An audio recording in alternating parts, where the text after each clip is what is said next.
slows down reform.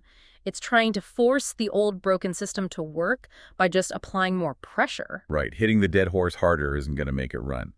What about reclassifying the dead horse as living impaired? Yeah. The paper connects that to how the term inclusivity is sometimes used. How so?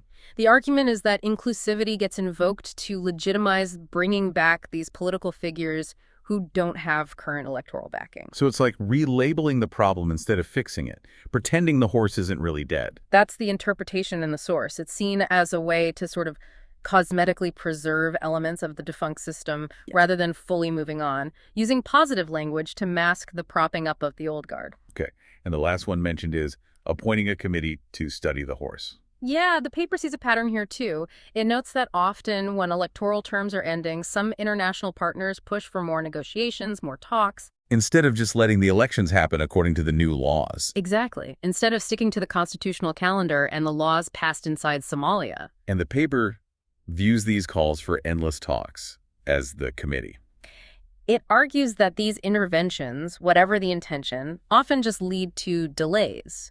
Delays that end up protecting the status quo, benefiting the insiders and unelected players from the old system. So it's like studying the dead horse instead of burying it and getting a new one. That's the analogy the paper draws. It delays real change and empowering the actual voters. So the picture the paper paints is this strong public push for direct voting, for legitimacy through the ballot box. Yeah, real energy from citizens wanting a direct say. Contrasted with what the paper sees as unhelpful interference from some outside actors trying to manage the process differently.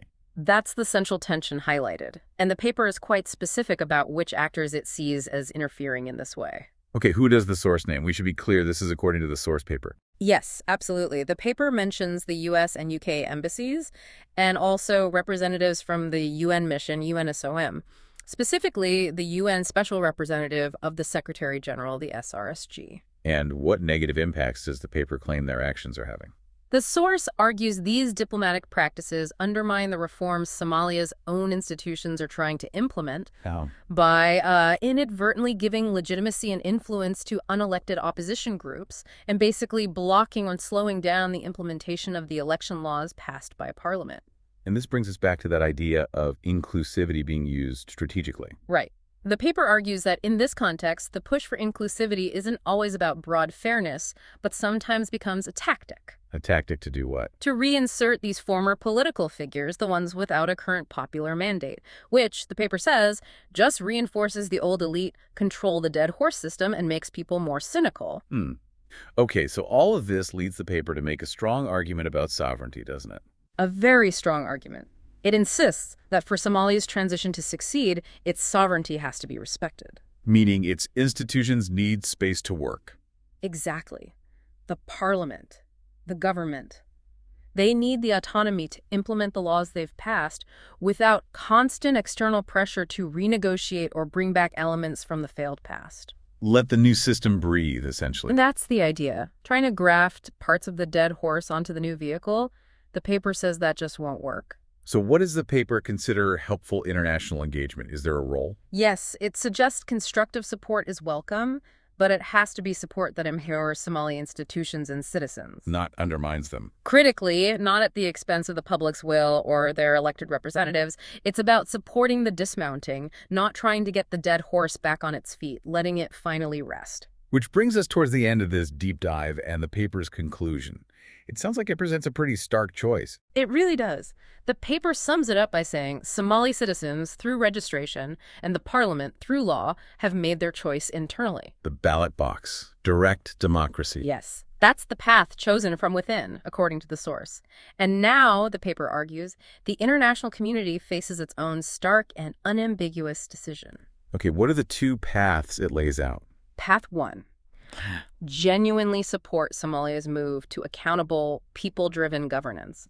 That means accepting the dead horse is dead and backing the new direction. And path 2? Path 2 is keep trying to protect the old model. Keep pushing for elite deals, recycling old figures, often using terms like inclusivity or consensus in ways that, the paper argues, empower the unelected. And the consequence of path 2? according to the source. Continued stagnation, dependency, failure to build stable, legitimate government. Right. The paper's final message is pretty clear. There's no neutral ground here. Sticking to the old ways, even partially, actively holds Somalia back from the future it's trying to build for itself. It certainly leaves you thinking, especially about that line between constructive international partnership and interference, particularly when a nation seems to be asserting its own path based on its own internal processes and public demand.